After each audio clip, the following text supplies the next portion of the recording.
Hey, thanks for joining me again at the Star Wars Unlimited Market Watch. Today we're going to look at the top 5 hottest Star Wars Unlimited cards of the week. Now, I know what you might be saying. You might be saying, hey, the last 2 episodes we're looking at 10 cards. So we're actually only going to look at 5 cards this week, and there's a few reasons why. So one of the reasons is that I actually incorporated your guys' feedback, and I'm actually going to include the base card, the hyperspace card, the base foil, and the hyper foil on each of these cards. So it's really going to be about 20 data points or 20 different actual cards that we'll look at for the prices this week. Other than that, too, the market is really just retracting this week and kind of recovering from that FOMO box scare that was happening last week. So a lot of cards are actually retracting in price, and it was hard to find some of the ones that were actually moving up. Before we get into the cards, though, I did just want to take a second and thank everybody. Thanks for checking out the channel. Thank you for everybody who subscribed and liked the videos and commented. So it's been super fun to engage with everybody so far, and I hope you guys are having fun checking out the card prices in the market as much as I am. So having a ton of fun with the game, having a ton of fun following the ups and downs of the prices, and it's just really cool to see what's happening, and we'll just have to keep seeing where things go. So first up this week, we got Darth Vader commanding the First Legion.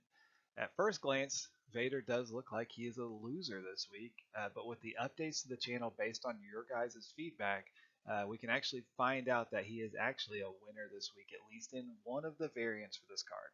So the normal border and the normal border foil both retracted in price since last week when we looked at it. And there was that crazy FOMO scarcity boxes going to the moon last week before we found out there was more product on the way, right? So it's nice to see that this one's actually retracting. And then also the hyperspace border version is retracting a little bit too. Not quite as much, but it is coming back down a little bit. The big difference, or the big thing that we're seeing, is that the hyperfoil is still pushing up higher and higher. So even from last week at 170, it's jumped up to 189 now. So about a $20 increase.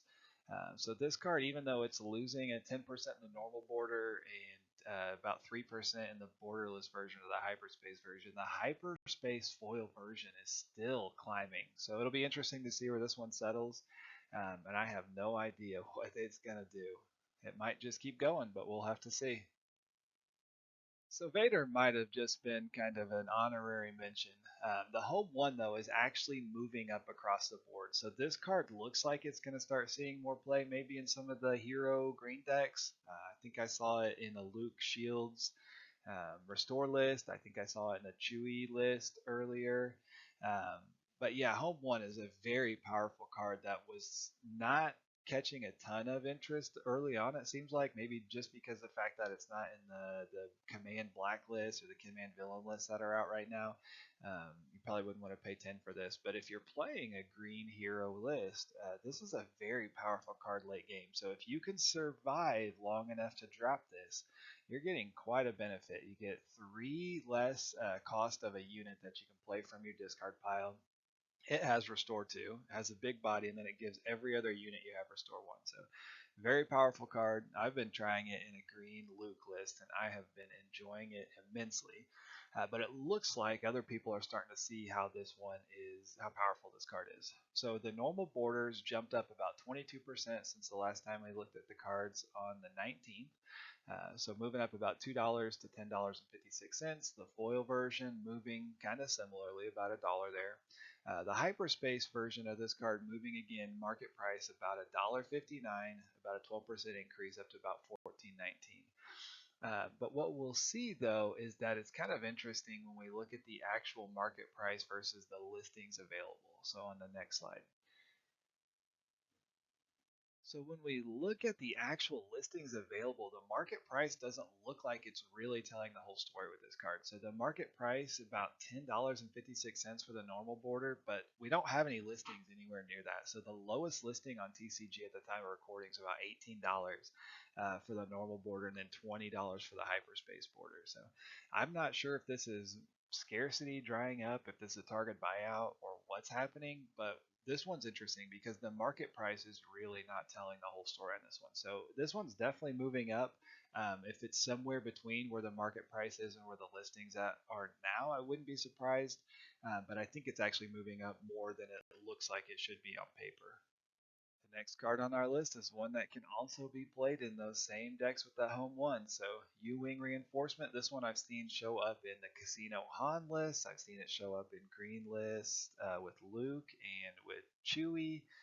Very powerful card. Again, late game, if you could survive those aggro decks and be able to drop this on a 7 resource turn and fill up the board with 3 units. Huge tempo swing, very powerful card. And it's moving up again this week. Yeah, so we see it increasing in the normal border about 24% from from $4 to $5.29. The foil price for that border is also kind of similar in that same regard. The hyperspace though jumping up about the same amount, 24% increase from about $8.50 to $10.50. The interesting one on this is that the hyperfoil actually retracted a little bit, so um, down from 1914 to $18.67. So um, this is one of my favorite hyperfoils in this set. I think it's a really pretty card, and I would definitely love to pick one up. But if it keeps seeing play like this, it might go even higher. So time will tell. The fourth card on our list this week also made an appearance last week. So the Avenger is a very powerful card that is still trying to find its price point. The normal border variant is going up about $4.69 to $22.76. So about a 25% price increase from last week. The foil price is again moving about the same amount, $4.57. The hyperspace variant, again, moving up about 22 to 25%. So we're seeing a $5 increase on this one from $22 to $27. And then the hyperfoil variant of this one actually is staying the same this week. So not much change with that one.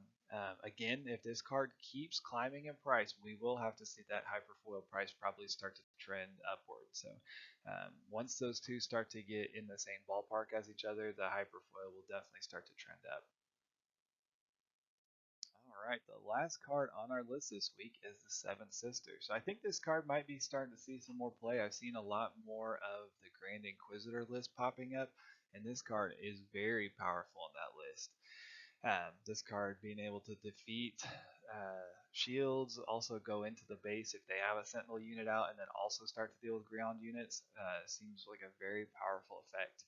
The normal border variant of this card goes up about 64% this week. So not a huge price jump, $1.76 to $4.50, but if we look at the raw percent, this one is the biggest jump of the week, while most of the other cards in the market are actually retracting. The foil again is kind of moving up around the same area as the regular border.